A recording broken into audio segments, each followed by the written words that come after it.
Hello everyone and welcome back with another episode of Pure Cut Creations. Today what I'm going to be doing is a etching on a whiskey glass. Now this etching is going to be one of my favorite characters from Big Hero 6, Fred, in his little costume. He's going to be breathing some fire. This is just a sketch that I drew out quickly, and by quickly I mean it took me a couple hours. I'm not the best artist yet, but what we're going to do is we're going to transfer that onto this whiskey glass. And I just got these, which this is a bit set that's supposedly going to help us do some shading. It has really low grit levels, which produce a whiter color, whereas grits are much higher grits and have more polish to them. They're going to display a little bit darker on the glass. So hopefully we can get a couple of different mix levels so I can do the eyebrows really dark, and then I can work on some shading in this. A lot of these heads are really wide, so I'm probably going to be sticking to these guys. So I'm just going to take out one of each. Now this didn't come with any compound, so I'm guessing the compound's already in it, but we'll see, and we're going to see how they work on this test piece of glass before we go ahead and work on our actual project. To test them out, I decided to use a pickle jar. I just wrote out the name and underlined each one, but after I did the green and the white, I started to get really worried. The wool was very soft and didn't scratch into the glass at all. The green, camo, and brown ones barely did anything. So I quickly realized that I would have to carve into it and then push that polish back with the other bits. Alright, before I began this carving, I taped a smaller version of my drawing to the glass, and that allowed me to utilize my full-size version as a reference while I was engraving. This process allowed me to do an outline of the shape and keep my dimensions all correct. Luckily for me, this was pretty easy as the glass only deformed towards the bottom where it slopes pretty harshly. Glass is a very unforgiving medium, and once you make a mistake or a misplaced mark, it'll stay on there forever. This means you either have to restart, change the design to work with it, or simply cross your fingers and hope that it goes unnoticed.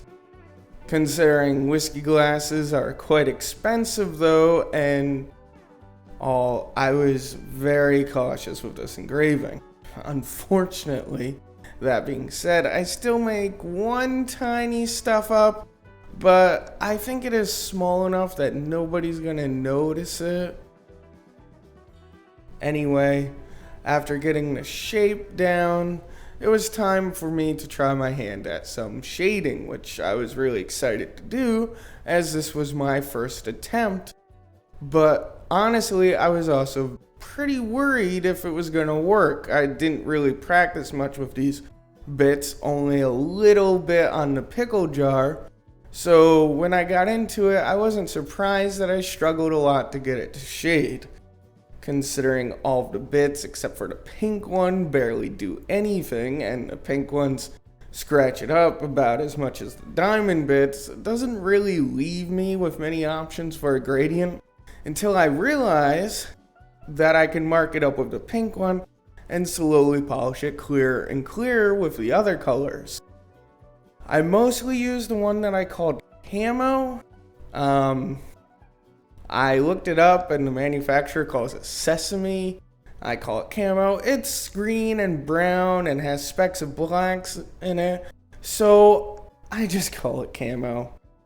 It takes me a while to get the hang of this, and I spend a lot of time brightening the parts, polishing them up, then going back and brightening it just to go a bit too far and have to polish it back again and again until I get the shade that I actually wanted. My bits are really low quality and they get chewed up quickly when I do this.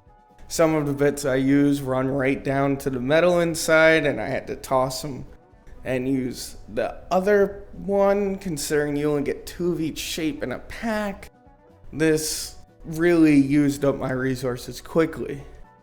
That being said, I really did enjoy being able to shade it, and I'll be getting some bits that are a better quality for my next attempt. This was just to see if I liked it, and I found that I really do.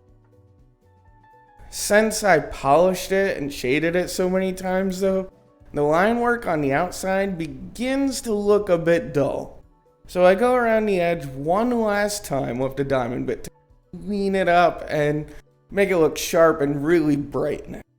After I finish my air grinder, I noticed that it could still use some brightening in a few areas, and I decided to just shade it by hand using the bit to sand specific areas, brightening it up slowly until I get the perfect shade. Overall, I'm really satisfied with how this comes out. Fred is looking really good in his suit, and he's blasting fire in a very dynamic pose. It brings a smile to my face because he's in such a silly costume, and he's using such a vicious form of attack, just exhaling this huge flame out of his mouth.